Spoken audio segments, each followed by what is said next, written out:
The Egypt and the Hebrews, the scene before the plagues. Ancient Egypt, an imposing civilization, was ruled by pharaohs considered living gods. The Nile, vital for agriculture and the nation's survival, was revered as a divine gift. But not everything was harmonious.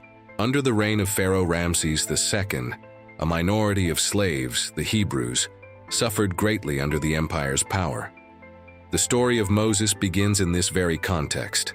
A Hebrew raised in the Egyptian court, Moses received a divine mission to free his people from oppression.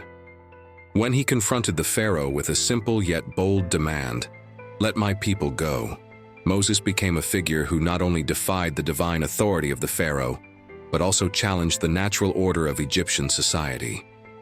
Tension was in the air. The seeds of the plagues were about to be sown, but the true reason behind these catastrophes was not merely punishment for a tyrant. Something much deeper was at play, something that would forever change the course of Egypt's history. Before we continue, make sure you're subscribed to the channel because in upcoming videos we'll dive even deeper into mysteries you don't want to miss. The first plague, the Nile turned to blood. Imagine for a moment a river that symbolizes life, abundance, and prosperity for an entire civilization being turned into blood. The first plague struck the Egyptians in a visceral way. The Nile, the lifeblood of Egypt, sustaining its agriculture and serving as a transportation route, turned blood red, killing fish and contaminating the water. To the Egyptians, this was a clear sign that their gods were enraged, deeply shaking their beliefs. Many have attempted to find scientific explanations for this phenomenon. Some suggest that a proliferation of algae, like Rhodomonas, could have caused the river's reddish hue. But this doesn't fully account for the speed and scale of the transformation. To the Hebrews, however, the message was clear. The God of Moses was directly challenging Egypt's most revered deity, Hapi, the god of the Nile. But was this transformation a mere natural phenomenon, or was it a divine message disguised as disaster? The second plague, the invasion of frogs. The second plague was yet another direct affront to the natural order of Egypt. Frogs, once associated with the god Heket, the deity of fertility and rebirth, swarmed the Egyptian lands in a terrifying way. They were everywhere, in homes, temples, streets, and even in food and beds. What once symbolized life and prosperity now became a suffocating nightmare. The frogs, once a sign of fertility, now symbolized the inversion of divine order. To the cause. Egyptians, plagues were seen as direct reflections of the god's will. But what did these frogs truly represent? Could they have been a metaphor for the invasion of something the Egyptians considered a threat to their empire's balance? In situ, reality, these creatures may have pointed to a much deeper problem. Their overwhelming presence could have been a sign that the waters of the Nile were out of control, directly impacting Egypt's agriculture and livelihood. The third plague, lice, the invisible nightmare. When the third plague struck, it didn't bring visibility. Instead of large creatures like frogs or flies, the Egyptians found themselves battling an invisible enemy, lice. Tiny but devastating, the lice attacked the bodies of humans and animals alike. For the Egyptians, the presence of lice symbolized impurity, something that violated the natural and religious order of the empire. Egypt was a land where body and soul were meant to be in perfect balance, but this infestation undermined that ideal. The pain and discomfort caused by lice weren't just physical. They represented a disruption to the Egyptians' perception of divine purity in their bodies and rituals. How could something as small as an infestation shake an empire that prided itself on divine order? And more importantly, what did this event reveal about the weakening of Egypt's social and spiritual structure? Something far greater was on the horizon, and no one could predict the scale of the next plague. The fourth plague, the plague of flies. The fourth plague was not just another inconvenience, it was a collective nightmare. Flies. Countless flies swarmed over Egypt, so dense that they made the air unbearable. They were everywhere, in houses, on people, in food. For the Egyptians, flies symbolized chaos and disorder, two elements that directly violated the cosmic order that governed their empire.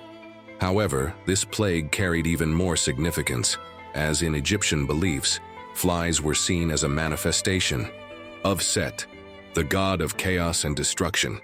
What if this invasion of flies was, in fact, a sign that Set himself was rebelling against the divine order of the pharaohs? More than just a natural disaster, the plague of flies could be interpreted as a spiritual crisis.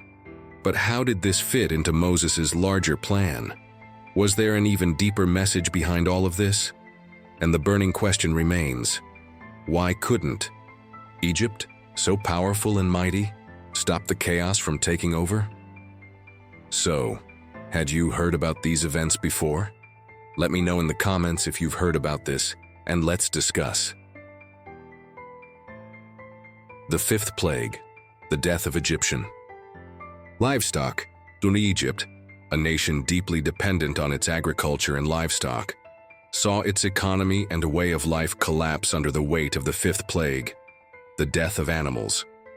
Livestock, essential for Egypt's transportation, food production, and even religious sacrifices, was devastated by a disease that affected cows, sheep, and camels. For the Egyptians, animals were not just resources, they were symbols of prosperity and blessings from the gods. The loss of this vital resource was more than an economic catastrophe. It was a direct affront to the very foundation of Egyptian civilization. But what caused this massive death? Some suggest it could have been an outbreak of a contagious disease, like bovine plague. However, for the Hebrews, this plague wasn't just about physical destruction. It was a clear message against Egypt's reliance on its gods, especially Apis, the sacred bull, a symbol of strength and virility. How would this forever change Egypt's perception of its own power? The sixth plague, boils and open sores. The sixth plague was one of the most terrifying, not just for the physical suffering it caused, but for the profound symbolism it carried. Boils and open sores suddenly and widely appeared on the bodies of the Egyptians. This plague made no distinction between rich or poor, priests or farmers. It affected everyone equally. The suffering was visible, and the Egyptians, who prided themselves on their superiority and ritual purification, now faced an unbearable condition of impurity. In a land where the physical body was seen as a reflection of spiritual balance, these sores represented the collapse not only of health, but also of the divine order that sustained life in Egypt. Some scholars suggest it could have been an epidemic of dermatitis, possibly linked to a bacterial infection that caused ulcers. However, like the other plagues, this scientific explanation doesn't seem to capture the spiritual weight of the event. Instead, it appeared to challenge the purity of the priests, the defenders of divine order. Something deeper was happening, an invisible war between Moses' power and the crumbling structure of an empire. The seventh plague, hail and firestorm. The seventh plague brought one of the most devastating and mysterious phenomena, a storm of hail mixed with fire which destroyed crops and injured the Egyptians. This hailstorm was not an isolated event but something of epic proportions, with hailstones large enough to destroy anything in their path. What makes this plague even more remarkable is the presence of fire mixed with the hail. Extreme meteorological phenomena are not uncommon, but the combination of fire and hail defies any logical explanation, creating a terrifying and supernatural effect.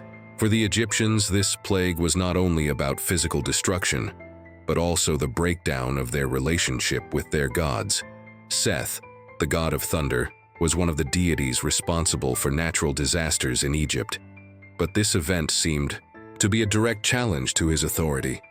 The question remains, was it a natural phenomenon, such as a hail and firestorm caused by a climatic anomaly, or something more?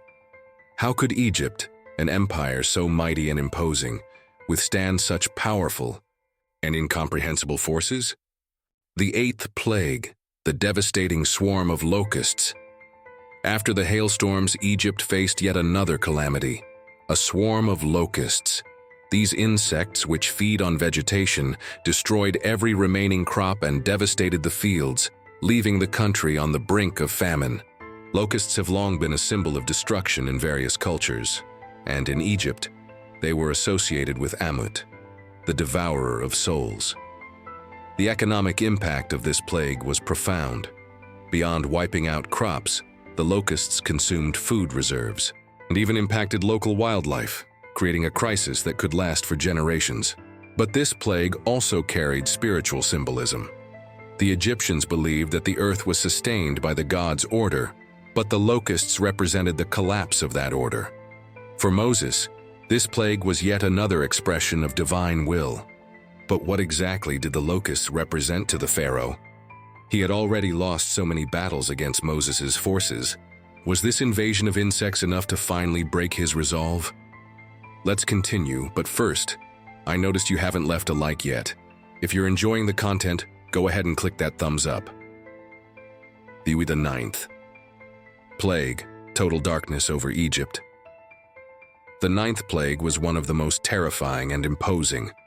Total darkness engulfing Egypt for 3 days. But this was no ordinary darkness. It wasn't just the absence of sunlight, but a thick fog that paralyzed any normal activity.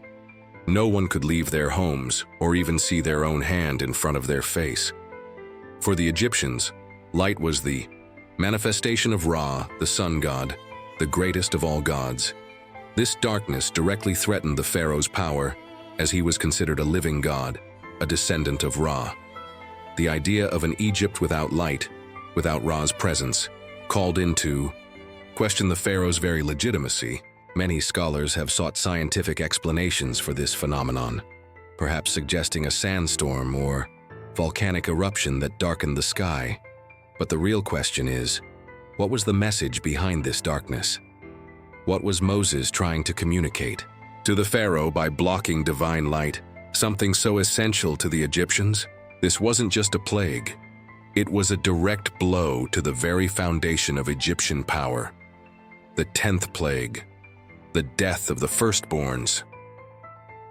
The 10th and final plague was the most dramatic and devastating of them. When the announcement of the death of all the firstborns in Egypt, from the children of pharaohs to the animals, was a terrifying promise that shook the heart of the entire empire. During the night, in an act of vengeance and divine justice, the doors of Hebrew homes were marked with the blood of a sacrificial lamb. The passing of the angel of death seemed relentless, striking the homes of the Egyptians without mercy. For the Hebrews, this act represented redemption and the liberation from their captivity, while for the Egyptians, it was an unparalleled tragedy.